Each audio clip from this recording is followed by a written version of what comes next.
শুক্রবার সারা রাজ্যের সাথে মালদাতেও শুরু হলো নবম পর্যায়ে দুয়ারে সরকার শিবির, যা চলবে আগামী 31শে জানুয়ারি পর্যন্ত। শুক্রবার নবম পর্যায়ের দুয়ারে সরকার শিবির অনুষ্ঠিত হয় পুরাতন মালদা পৌরসভার 5 নম্বর ওয়ার্ডের জয়গোপাল গোস্বামী ভবনে।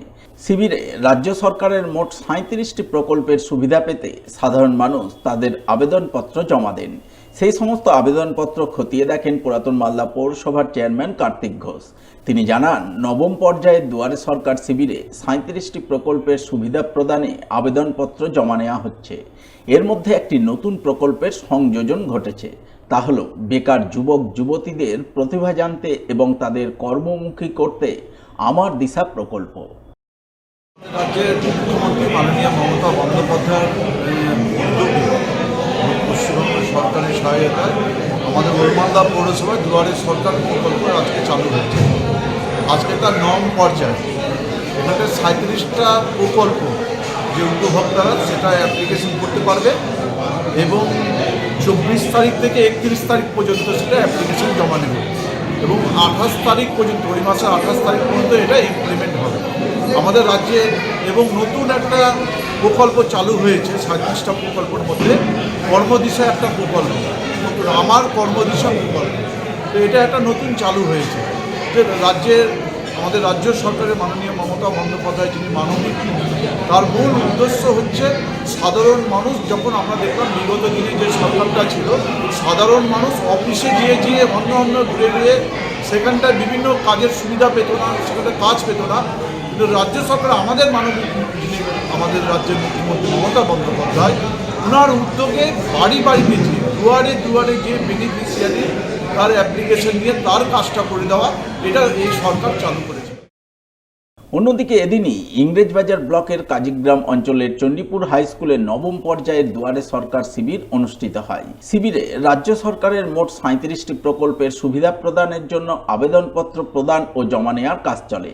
সাধারণ মানুষ ভিড় করে বিভিন্ন প্রকল্পের সুবিধা পেতে আবেদনপত্র জমা দেন।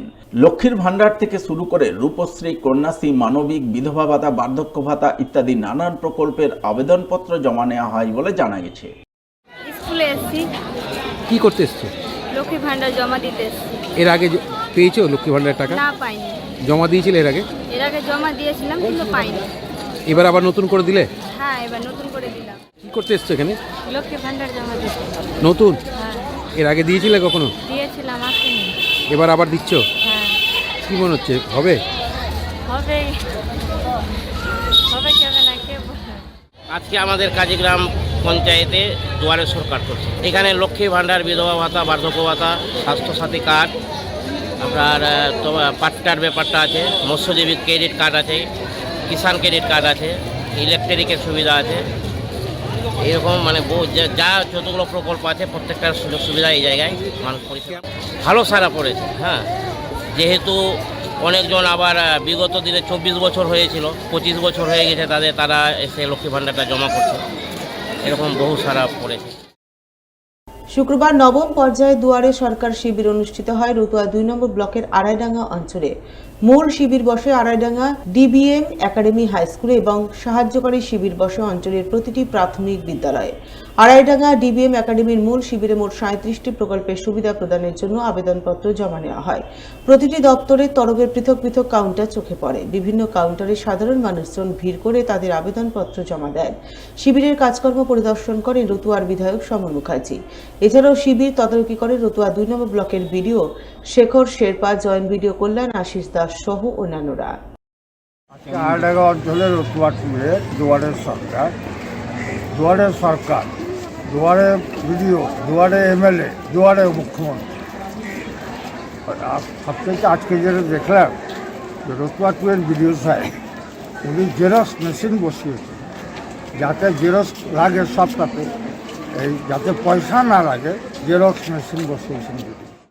আমাদের আড়াইডাঙ্গা ডিপিতে আছে, আড়াইডাঙ্গা ডিবিএম একাডেমিতে প্রথম দিন এখানে অনেক প্রচুর ভিড় আছে, লোকের অনেক দিন ধরে ওয়েট করতেছিলেন ওনারা। মোবাইল ক্যাম্পও আছে, অক্সিলারি ক্যাম্পও আছে আড়াইডাঙ্গা বিভিন্ন জায়গাতে। আজকে দুয়ারে সরকার ক্যাম্প হচ্ছে Araidanga main DBM academy high school আর অক্সিলারি বুথ, প্রতিটা প্রাইমারি প্রতিটা বুথে হচ্ছে। আমাদের 37টি প্রকল্প আছে। দেখতে পাচ্ছেন সব মানুষ সুবিধা পাচ্ছে বলে আমাদের আজকে দুয়ারে সরকার প্রতি বছরের মতো এবছরই হচ্ছে, আগামী ফেব্রুয়ারি 1 তারিখেও হবে। রাজ্য সরকারের সংসদীয় দপ্তরের উদ্যোগে মালদায় শুরু হলো দুদিনব্যাপী এক আন্তর্জাতিক মানের আলোচনা চক্র। শুক্রবার মালদার গৌড় কলেজে আলোচনা চক্রের আসর বসে। ভারতবর্ষে উত্তর ঔপনিবেশিকতা, গণতন্ত্রের অতীত, বর্তমান, ভবিষ্যৎ শীর্ষক জটিল বিষয় নিয়ে আলোচনা চলে। গৌড় কলেজের রাষ্ট্রবিজ্ঞান বিভাগের পরিচালনায় আয়োজিত এই আলোচনা চক্রের আলোচক হিসেবে হাজির ছিলেন দেশ বিদেশের একাধিক সুবক্তা। তারা আলোচনার বিষয় নিয়ে নিজেদের ধ্যান ধারণা, চিন্তা ভাবনার কথা তুলে ধরে, যা ছাত্রছাত্রী, স্কলার ও ফ্যাকাল্টিদের ঋদ্ধ করে।